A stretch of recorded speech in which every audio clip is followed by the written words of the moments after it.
Your attainment maximum is going to last 100 years. That is the other truth. I do believe people understand exactly what I said, but there comes the fight now again. The fight between this very strong identity that wants to just maintain itself and the other side of just forget about your identity. Be as you are, that's it. No matter what you're going to attain, you have it for 100 years, afterwards it's gone. So, just be. Don't stress yourself too much with what you don't have. Well, unfortunately, there are always 3 ways how you're going to learn this. Sometimes people just need to have the experience to realize, okay, I did it, I got it, now I realize I don't need it. But in the first place, you need to have it. First way of learning. Second way of learning, you do trust a certain teacher, you do trust a certain guide or a mentor. You just copy the way how he's living his life because you see, oh, apparently the person lives a good life, so you just copy. And the third way of learning is you maybe have like a teacher or a master. He tells you some wise words. You contemplate about it, you think about it, and because you were thinking about it, it already puts you on the alternative path without you needing to try it for yourself. And there will always be people in this world in these 3 categories. Because telling somebody, look, don't put your hand in the fire, they're still going to do it. But later when they do it like 2 times, 3 times, then it's done. But that is also the lesson involved in this person's life. Every human being is at a different level of his development. Everybody at this moment in time is exactly where he needs to be for the next elevation to take place. The only thing you need to do is look at yourself right now and just find out, what is it that makes you unhappy? What exactly is it that at this moment in your life is binding you and restricting you from moving on? And this is the same question for everyone. What you ultimately need to tackle is different. In the past, I sometimes played Super Mario and Luigi. And it's the same, if you don't manage level number 1, you won't see level number 2. The challenges for number 2 won't come. First, you finish level 1. But once number 1 is finished, you won't face the same stuff anymore. And there is something along this line where it sometimes is like a game at the same time. Don't take it so serious. It helps. There is always the struggle between doing and being. Doing, I would ask, why are you doing? Why do you want to go into action? There is a goal. The goal, why do you have that goal? Because you're aiming at receiving something that in the moment where you have it, apparently you are lacking. This type of goal setting, I would automatically refer to it already that your goal setting already comes from a space of lack. You feel like you're lacking something. That's why you need to do. You feel like you're lacking something. That's why you need to educate yourself. Okay? So this is the one direction. Now coming back, maybe sounds again too philosophical. Connected with the source. There's nothing to add and there's nothing to take away from you. So apparently, when somebody has this very, very high ambition of doing something, achieving something, then most likely the chances are there this is not coming from a connection to the source. It is coming from the idea of wanting to nourish or create an identity. An identity that represents something that you think you want to represent. This is the one area, the doing versus the being. The second thing is that ultimately goes hand in hand with this way of living your life. One thing is being forgotten along the line. The truth that whoever and whatever you are creating and are intending to create and are intending to gather now and starting to attain things. Your attainment maximum is going to last 100 years. That is the other truth. Make yourself strong Prepare yourself in this lifetime for the end. Prepare for the end in the now. That's what it is. We are preparing for the end in the now. The end of what? The end of that anyway you're going to lose your identity if you want or not. You don't need to worry about losing your ego, getting rid of the illusion of your I during this lifetime. If you manage to do, it's good for you.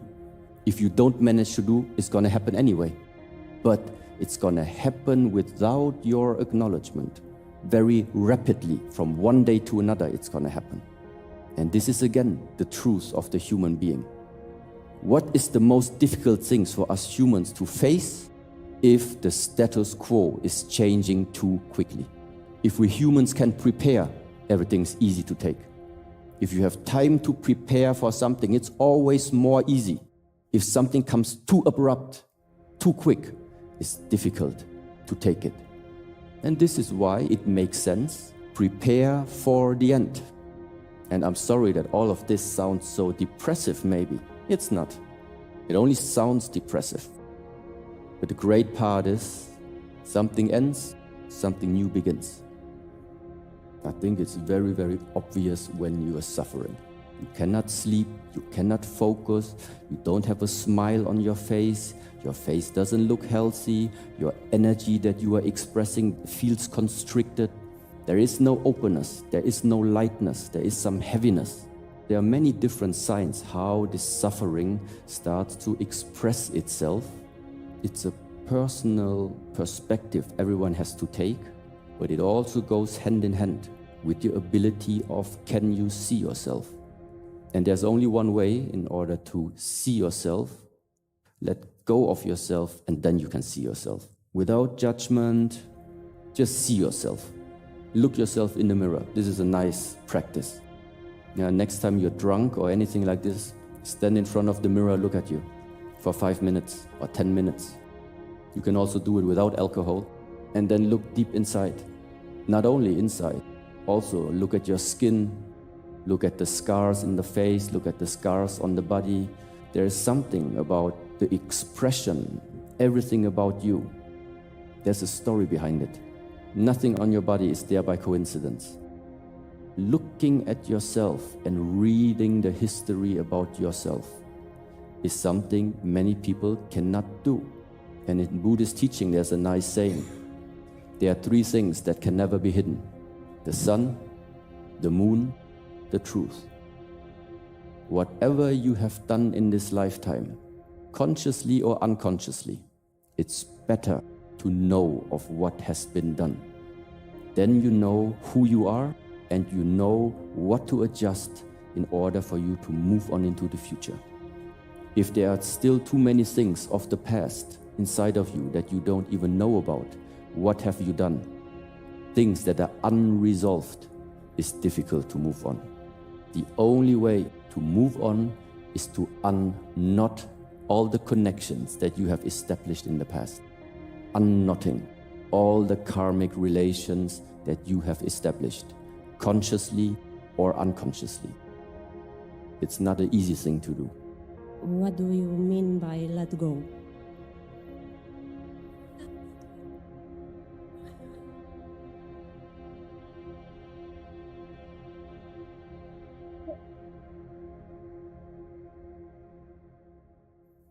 This is letting go of something material or something physical, but very often it is thoughts that also make us suffer.